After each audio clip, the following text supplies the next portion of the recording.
এই মানুষগুলি হইল মুত্তাকিন ব্যক্তিরা, যারা দুনিয়ার সব কিছুর থেকে আমি আল্লাহকে বেশি ভালোবাসে।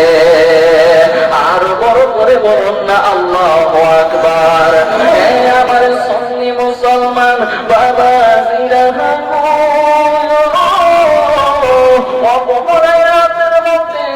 আমার আল্লাহ কাকে দিয়ে কয়, দুনিয়ার মানুষ শোনো, তোমাদের জন্য আরো কিছু শুভ সংবাদ আছে। রব্বুল আলামিন আপনি আর কি শুভ সংবাদ রাখছেন? আমার আল্লাহ রব্বুল আলামিন কাকে দিয়ে কয়, ইমানদার মুসলমানেরা, ইমানদারের দল গেছিলেন ওই দেশের ইন্তেকাল করছে, ওই জায়গার মধ্যে এই মুহূর্তে একটা পুতুল ট্রান্সফার করা লাগবে। হুজুর গৌসুল আজম ডাক দিয়ে কয়, আল্লাহর পয়গম্বর আমি প্রত্যেকে আল্লাহর হুকুম পাঠাইমো। হুজুর গৌসুল আজমের কাছে খিজির আলাইহিস 40 জনের একটা আল্লাহর ওলির কাফেলা হুজুর গৌসুল আজমের ঘরের মধ্যে আসলেন। এসে ডাক দিয়ে কয়, হুজুর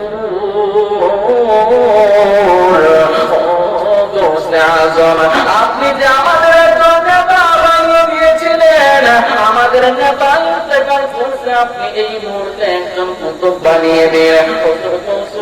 বলে তোমরা ঘরের মধ্যে বসো, রাতটা শেষ হয়ে যাক, কাল সকাল বেলা একজন কুতুব তোমাদেরকে আমি দিয়ে দেব। হুজুর গৌসুল আজমের কাছে আল্লাহর ওলিরা কই, হুজুর এই মুহূর্তে আল্লাহর কুতুব বানাইয়া না দিলে আমাদের দেশের মধ্যে একটা বিশৃঙ্খলা সৃষ্টি হয়ে যাবে। হুজুর গৌসুল আজম বলে, এই মুহূর্তে কুতুব চলে যাও, তাহলে তোমরা দেখো আমার খাটের নিচে একজন আল্লাহর বান্দা আছে গো, এই আল্লাহর বান্দাটাকে বাহির করে নিয়ে আসো। এই বান্দাটারে আমি তোমাদের নেতা আল্লাহর কুতুব বানায়া দিলাম। চিৎকার দিয়ে বলুন না সুবহানাল্লাহ। আমার মুর্শিদ নীল আর মনে কাঁদিয়া মন করে নীল মন প্রেমে ডাক দিয়া আমার মুর্শিদ নীল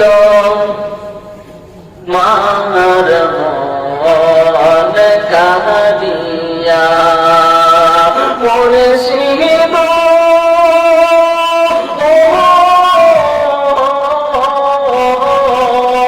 কি সুরে কাঁদিলাই মন বানাইলা কি কথা বলিবা বলে গেলা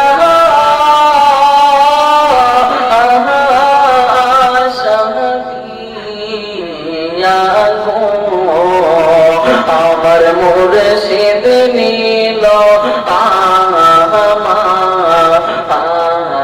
মন কাঁদিয়া। খারাপ লাগছে? ভালো লাগেনি? যদি খারাপ লাগে আমার আপনার দিকে মোটামুটি বলতেছে। যদি ভালো লাগে তাইলে উঠছেন না কেউ, যারা খালি হয়েছে আপনারাও বলেন, কেউ লড়াচড়া করেন না। লড়াচড়ি করলে তিনি আলোচনা করে ওনার মন মানসিকতা নষ্ট হয়ে যায়। লড়াচড়ির কারণে বক্তারা যারা বয়ান করে তাদের বক্তব্যের সিস্টেম অন্যরকম হয়ে যায়। এই জন্য আপনারা আলেমরা যে মসজিদের মধ্যে বসে বয়ান করবে, এই মসজিদে একবার বসার পরে শেষ হওয়ার আগ পর্যন্ত কখনো ওঠার চেষ্টা করবেন না। এটা মসজিদের একটা আদর। এবার যে কথা বলতেছিলাম, হুজুর গৌসুল আজম কুতুব বানাইলেন কারে? কারে? সুরে। এবার সুরে তো চোখের তলে তাকে আল্লাহ ও বাইরে আসলাম, ভালো আসলাম, মনে করছিলাম হুজুরে দেখছে না, তখন কি দেখি না দেখে আমাদের ফাঁসির অর্ডার দিলাইছে।